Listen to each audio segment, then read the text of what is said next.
Star, model BM in 9mm.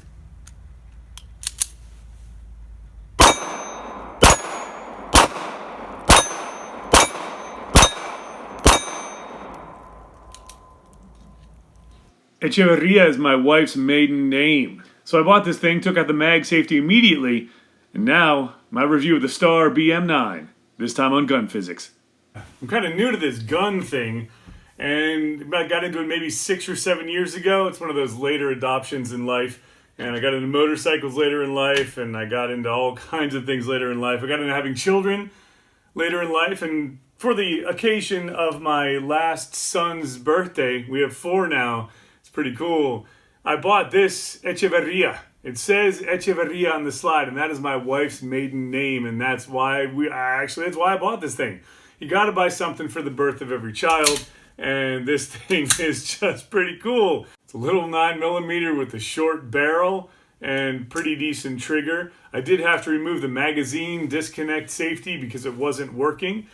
Just pop off the grip panel and pop out this little piece. And this one came from Center Fire Systems, and it was pretty inexpensive. Didn't have any options at Center Fire Systems to purchase a higher grade or anything like that, but it came and it's fine for what it is, and I could probably get in there and clean it up and clean off some of the factory yuckiness that's been on there for a whole bunch of years. But it came with one magazine and a bent cleaning rod, and the best part is the box. Okay, the box, Pistola Star, it says on the front.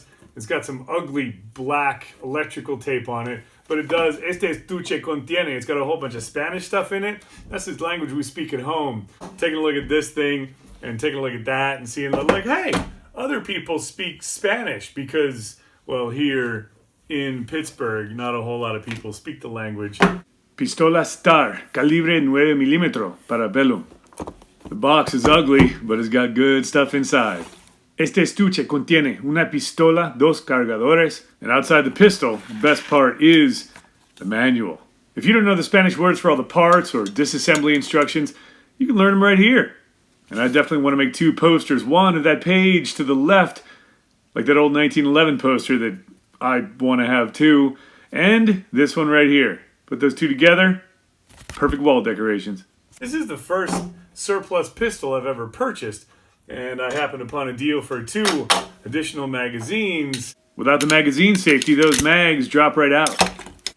And here are the 3. 2 that I bought later on the left, and the worn one on the right is the original that came with the gun. But for a slight difference in the follower, they are almost identical magazines, and all 3 of them seem to function fine.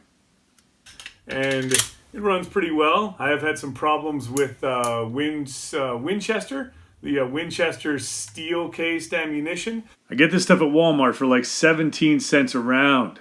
A lot of the failures are like this. You get that thing stuck in the chamber, and then you just can't clear anything, and then once you get that out, you have to pull the magazine and then recycle, and it's kind of a double feed, kind of a lack of extraction, and then it'll run, but it's painful.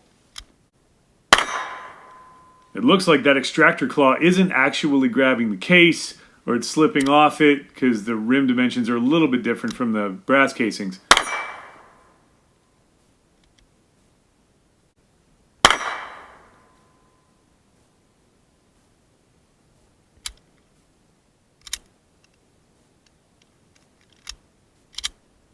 So I oiled it up, played with the extractor just to make sure that it was free, and did actually get some failures to extract, even using brass cases. It runs better now, but still.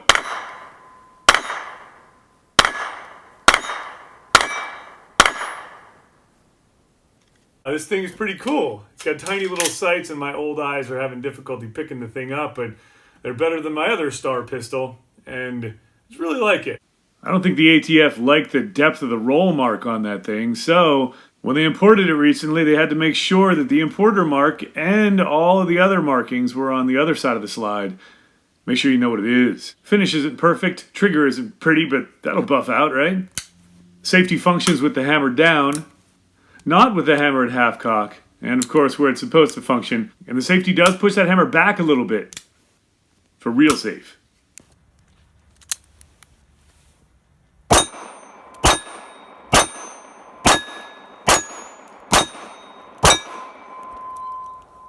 Takedown in some ways similar to the high power. Bring it back to there. Lock it in place. Pull the takedown lever out. Slide right off. I was surprised by the captured recoil spring and the fact that I could pull it right out. Can't get the barrel out, so you have to pull out the barrel bushing, similar to a 1911.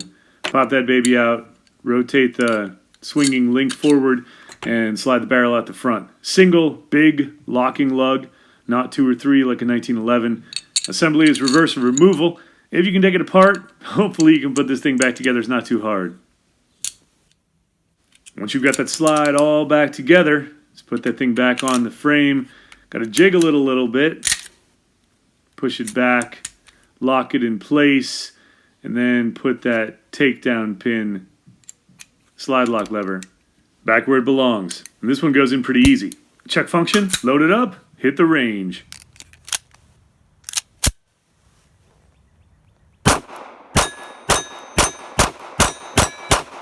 Trigger is actually pretty good. It's a swinging trigger with a single action bar, unlike the 1911, which goes straight back with a trigger bow.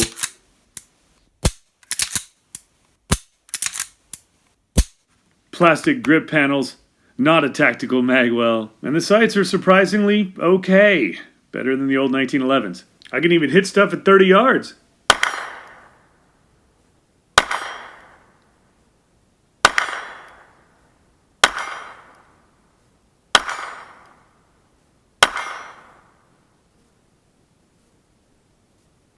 And that's my star, Bonifacio Echeverría, a simplified 1911, hecho en España. Hey, thanks for watching Gun Physics.